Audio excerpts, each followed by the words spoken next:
é uma situação lamentável. Acho que a gente tem que respeitar. Eu queria voltar a colocar um ponto aqui, Natália, aí se precisar você vai me interrompendo, porque é claro, o que interessa para todo mundo aqui é a notícia, né, o breaking news. Queria colocar esse ponto do presidente Lula, né, hoje ter comentado a prisão do Bolsonaro. Ele diz o seguinte: eu não comento ordens da justiça, mas ao mesmo tempo ele comenta, né, é bem curioso isso. Então, a gente vê muita gente comemorando, né, eu acho que a gente perde um pouco também dessa noção, né, o Bolsonaro foi julgado, foi condenado e agora vai cumprir a sua pena, né? Então, deixa essa questão para a justiça. Acho que não cabe o presidente da República comentar sobre esse assunto, não cabe o Donald Trump comentar sobre esse assunto, é um assunto interno do Brasil. O Donald Trump fez apenas uma fala, né, lamentando, mas a Embaixada do Brasil reproduziu uma fala muito mais aprofundada com relação a isso, dizendo que eles estão vendo com preocupação a prisão do Bolsonaro. Também não cabe o governo norte-americano se meter aqui nas questões internas do país. Houve um processo democrático, o julgamento do Bolsonaro foi um julgamento público, todo mundo pôde acompanhar. É o que eu sempre digo, você pode discordar ou não, mas o julgamento foi feito dentro das 4 linhas da Constituição, como o Bolsonaro sempre falou. Então, me incomoda um pouco ver comemorações de políticos com relação a isso. É um episódio triste do país, no sentido de que o presidente está sendo preso porque tentou dar um golpe.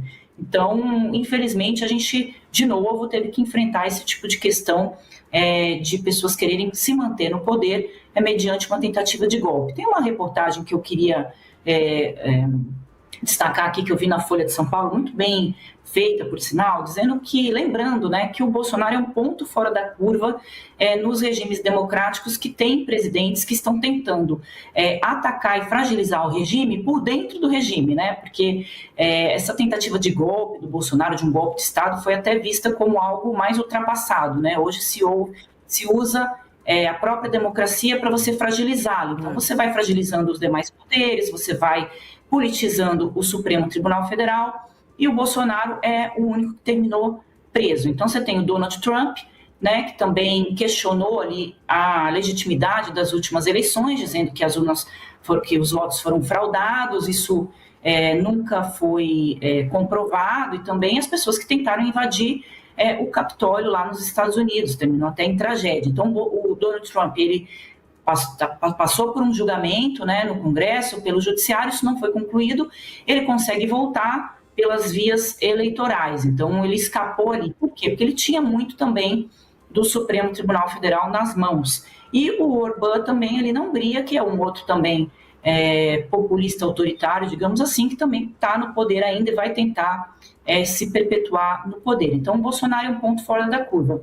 E aí eu queria falar do Eduardo Bolsonaro, né? Enquanto o pai ficou no Brasil e enfrentou o julgamento e o processo, e agora está indo para a prisão, por mais que ele tenha tentado escapar disso na última hora, tendo sido um surto ou não, o Bolsonaro ficou no Brasil e durante o julgamento, por vários momentos, antes da tornozeleira, ele poderia ter escapado, mas o filho não, né? O filho fugiu do enfrentamento da justiça. Então, são duas posturas diferentes ali dentro da família e, na minha avaliação, o Eduardo Bolsonaro certamente vai ser o próximo a ser preso. Ele está brincando com a justiça brasileira, né? Ele já tem um processo, ele está brincando com o seu eleitor, que o elegeu deputado federal, e ele saiu do país e abandonou o mandato, né? A Câmara dos Deputados não cassou o Eduardo Bolsonaro. Aliás, tem uma bancada lá maior do que a base do governo já, né? De pessoas que estão enfrentando a justiça. Tem a Zambelli, tem o Eduardo Bolsonaro, tem o Ramagem, né? E deve ter inúmeros outros ali que eu não vou saber citar agora, mas certamente se juntar vai dar uma base maior do que a do Lula no Congresso. E o Supremo também o Congresso agora também precisa atuar para punir os seus, né? Vai deixar o Eduardo Bolsonaro até quando como deputado federal? O Eduardo Bolsonaro fugiu do Brasil. Vai deixar a Zambelli, que está presa, até quando como deputada? Vai deixar o Ramagem até quando como deputado? Então, não cabe aí ao presidente da Câmara, Hugo Mota, também se manifestar agora nos próximos dias e dar urgência e celeridade para esses processos, porque senão a gente vai achar aqui no Brasil que tudo bem, a pessoa fugiu e está ok, ela é esperta. Porque se fala já nisso, né, Natália? o Bolsonaro tinha que ter fugido, foi burro de ter ficado no Brasil. A gente está nesse ponto já, né, de normalizar quem foge, de enfrentar a justiça. Aí vou passar para um outro ponto, que é a questão das pessoas nas ruas, né? A gente está vendo que não tem praticamente ninguém ali na frente da casa do Bolsonaro, e não é só a questão da chuva, né? Porque nos últimos dias em Brasília não choveu e também não tinha ninguém.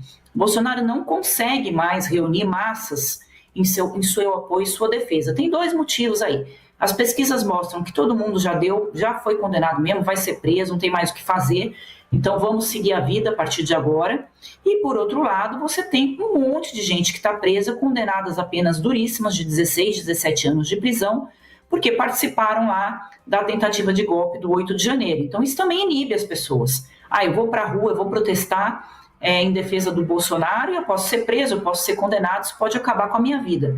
Então tem dois movimentos aí que eu acho que explicam muito o que a gente está assistindo, e que na época da prisão do Lula, que as pessoas ficaram lá, fizeram um acampamento, inclusive, na frente da Superintendência da Polícia Federal, o famoso boa tarde, boa noite, que a Janja que estava lá coordenando isso, não aconteceu nada com elas lá se instalaram e lá ficaram, né? Nesse momento do Brasil, obviamente, se as pessoas se instalarem lá na porta da Superintendência da Polícia Federal, onde o Bolsonaro vai estar recolhido, o Alexandre de Moraes vai canetar todo mundo. Então, isso também inibe esse apoiamento ao ex-presidente.